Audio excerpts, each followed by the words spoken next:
Good morning 10th class. 7.1 हमारी exercise ख़त्म हो गई है ना। अब हम डिस्कस करेंगे 7.2। एक्सरसाइज 7.2 में है क्या? एक्सरसाइज 7.2 में है सेक्शन फार्मूला। बुक में दिया हुआ है section formula is m1x2 plus m2 x1 upon m1 plus m2 m1y2 plus m2 y1 upon m1 plus m2। ये आया कहाँ से, क्या है m1 m2, क्या है x1 y1 x2 y2। सबसे पहले प्यारे बच्चों सेक्शन का मीनिंग पता होना चाहिए। सेक्शन जैसे आप खुद देखो, क्लास 10th के आपके पास 4 सेक्शन या 5 सेक्शंस हैं क्लास में, पूरी 10th में आपके स्कूल में। मींस बहुत ज़्यादा बच्चे थे, उनको हमने सेक्शंस में बांट दिया। सेक्शंस का मतलब होता है डिवाइड कर देना, बांट देना किसी भी चीज़ को। अब यहाँ पर जो सेक्शन फार्मूला है वो एक लाइन को 2 हिस्सों में या 3 हिस्सों में बांटने से मतलब है। किसी भी लाइन सेगमेंट को 2 या 3 हिस्सों में बांटने से मतलब है सेक्शन। अब कोई भी 2 पॉइंट्स हैं, जैसे एक लाइन सेगमेंट है, जैसे ए भी एक लाइन सेगमेंट है बच्चों, ये ग्राफ के ऊपर है। ए भी एक लाइन सेगमेंट है। अगर ग्राफ पर है तो आपको ए के कोऑर्डिनेट्स मिलेंगे और बी के भी कोऑर्डिनेट्स मिलेंगे। तो हमने यहाँ पर क्या लिया, ए के कोऑर्डिनेट्स हैं x1 y1 और बी के कोऑर्डिनेट्स हैं x2 y2। इस लाइन को एक तीसरा पॉइंट आकर 2 हिस्सों में बांट देता है। ये पॉइंट है P, कहीं पर भी हो सकता है ये पॉइंट P, पूरी लाइन सेगमेंट के ऊपर कहीं पर भी एक पॉइंट होगा जो इस गिवन लाइन को 2 हिस्सों में बांट देगा, AP एंड PB। अब इधर कितना पार्ट है और इधर कितना पार्ट है हमें नहीं पता, तो वो उन्होंने ले लिया कि भाई ये वाला पार्ट M1 है और ये वाला पार्ट M2 है। मीन्स जो P पॉइंट है वो AB को M1 रेशो M2 में डिवाइड करता है। This is ratio M1 M2। Clear? ये चीज़ थी हमारे पास। अब आगे हमने क्या करना है, तो PA अपॉन P2 जो है वो M1 अपॉन M2 होगी। PA upon PB is equal to M1 upon M2। अब हमने क्या करना है, सम को आसान बनाने के लिए A से AR परपेंडिकुलर डलेगा OX पर, P से PS परपेंडिकुलर डलेगा OX पर और B से BT परपेंडिकुलर डलेगा OX पर। तीनों परपेंडिकुलर डल जाएंगे। और उधर से A से AQ परपेंडिकुलर डल जाएगा PS के ऊपर और P से PC परपेंडिकुलर डल जाएगा QT के ऊपर। अब एक बात बताती हूँ मैं कि अगर हमने पहले पढ़ रखा था perpendiculars on the same line are always parallel to each other, जैसे AR है, PS है और BT तीनों एक लाइन के ऊपर परपेंडिकुलर है, तो ये तीनों आपस में पैरेलल होंगे।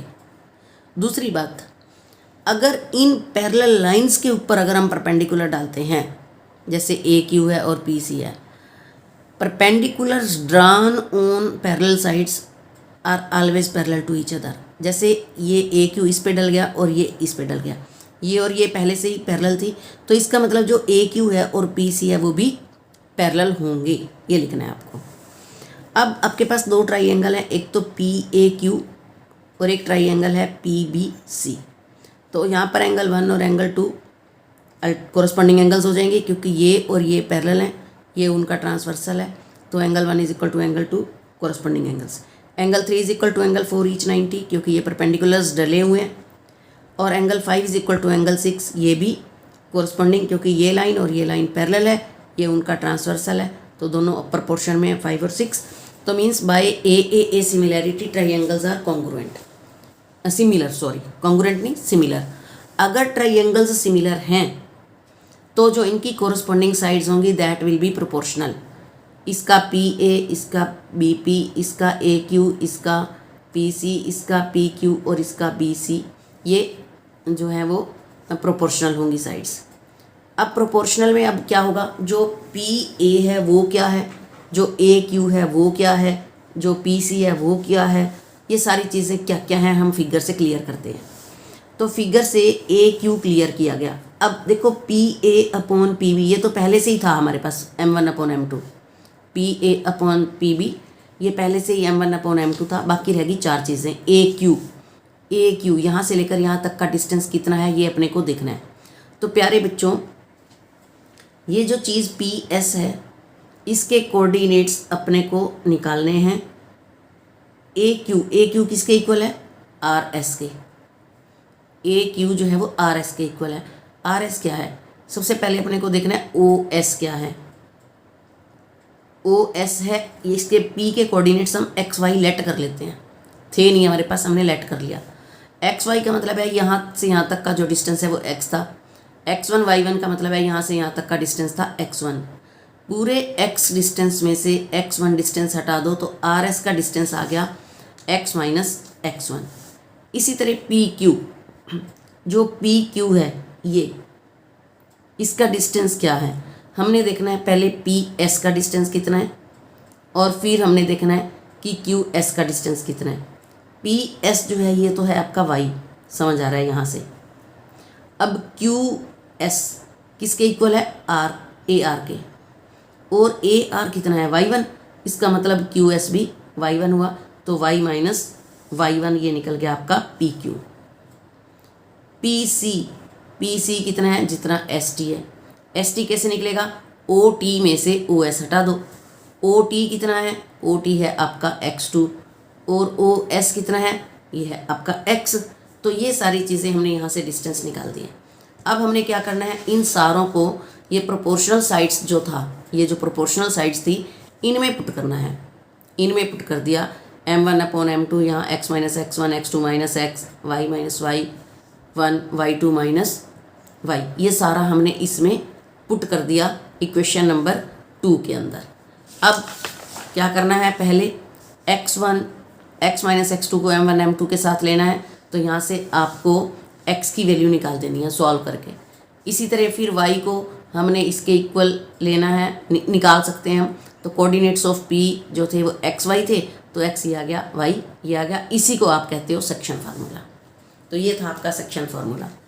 इसी तरह मिड पॉइंट फार्मूला, वो कहता है जैसे m1 m2 हमें क्या पता कौन किस किस जगह पर थी, अगर 1 1 हो जाए, अगर m1 और m2 सेम रेशियो बराबर बराबर सेंटर में आ जाए अगर p, तो उसके कोऑर्डिनेट्स क्या होंगे, तो m1 भी 1 हो जाएगा, m2 भी 1।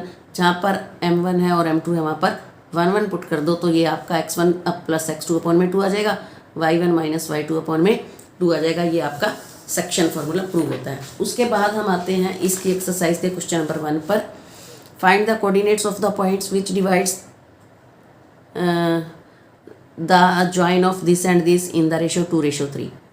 तो प्यारे बच्चों, इसको मैंने एक लाइन सेगमेंट में P और Q ले लिए कि ये कोऑर्डिनेट्स जो है वो P के हैं, ये कोऑर्डिनेट्स जो है वो Q के हैं, और T एक कोई भी एक पॉइंट है जो इस लाइन को 2:3 में बांटता है। मीन्स इधर 2 हिस्से हैं लाइन का और इधर 3 हिस्से, तो 2:3। ये आपका m1 है, ये आपका m2 है, ये आपका x1 है, y1 है, और ये आपका x2 है और y2 है। तो सेक्शन फार्मूला के अंदर इनकी वैल्यूज़ पुट करो और आपका ये सम हो जाता है। क्वेश्चन नंबर 2 है, find the coordinates of the points of A try section. Try section का मतलब है 3 बराबर टुकड़े करना। ए बी कोई भी एक लाइन सेगमेंट था, 3 टुकड़े करने के लिए 2 पॉइंट का होना ज़रूरी है। तो मान लिया यहाँ पर P पॉइंट है, यहाँ पर Q, तो एक टुकड़ा हो गया AP, एक पार्ट हो गया PQ और तीसरा पार्ट हो गया PB। 3 इक्वल पार्ट्स थे। अगर मैं P के कोऑर्डिनेट्स देखना चाहूँ तो मुझे लग रहा है कि इधर एक पार्ट है और इधर 2, तो हमने एक अलग से फिगर बनानी है। P के कोऑर्डिनेट्स निकालने के लिए हम लिखेंगे दिस डिवाइड्स इनटू 1:2।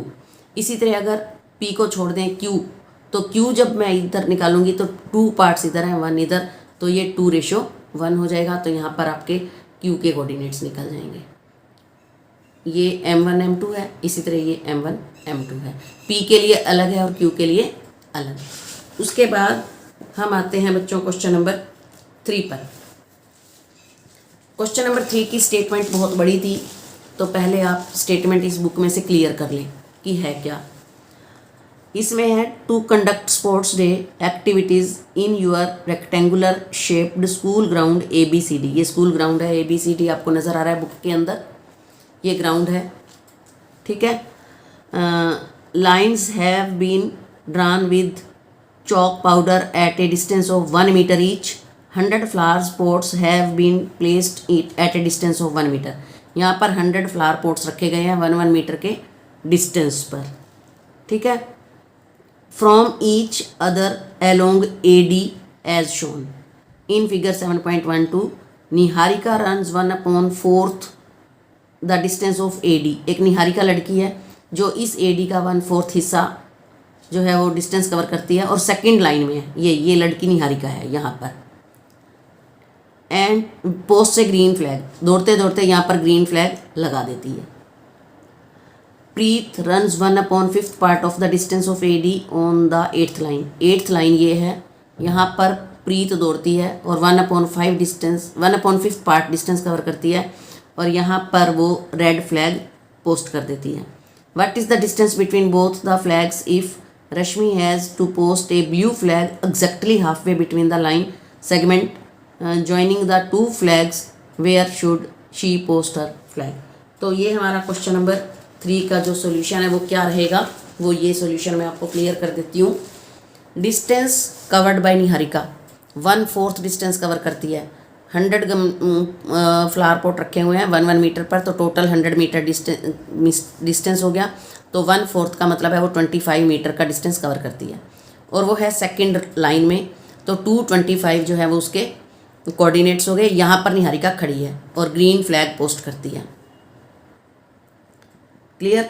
इसी तरह जो प्रीत है 1/5 डिस्टेंस कवर करती है, मीन्स 20 मीटर कवर करती है और 8th लाइन में है, तो उसकी पोजीशन है 8:20 और पोस्ट करती है रेड फ्लैग।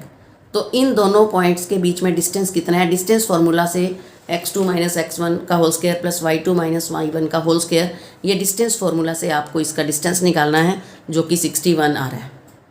फिर वो कहता है इन दोनों के बीच में एक रश्मि लड़की जो है वो ब्लू फ्लैग पोस्ट करती है। तो सबसे पहले अपने को वो दोनों पॉइंट्स लिख रहे हैं। कौन कौन से हैं पॉइंट? एक तो है हमारा 225 और दूसरा है 820।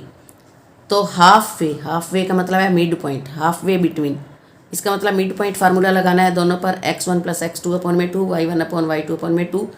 तो 225 और 820 हमारे कोऑर्डिनेट्स थे, तो x1 + x2/2 y1 + y2/2, तो ये आ गया 522.5। इसका मीनिंग क्या है? It means Rashmi post blue flag in 5th line.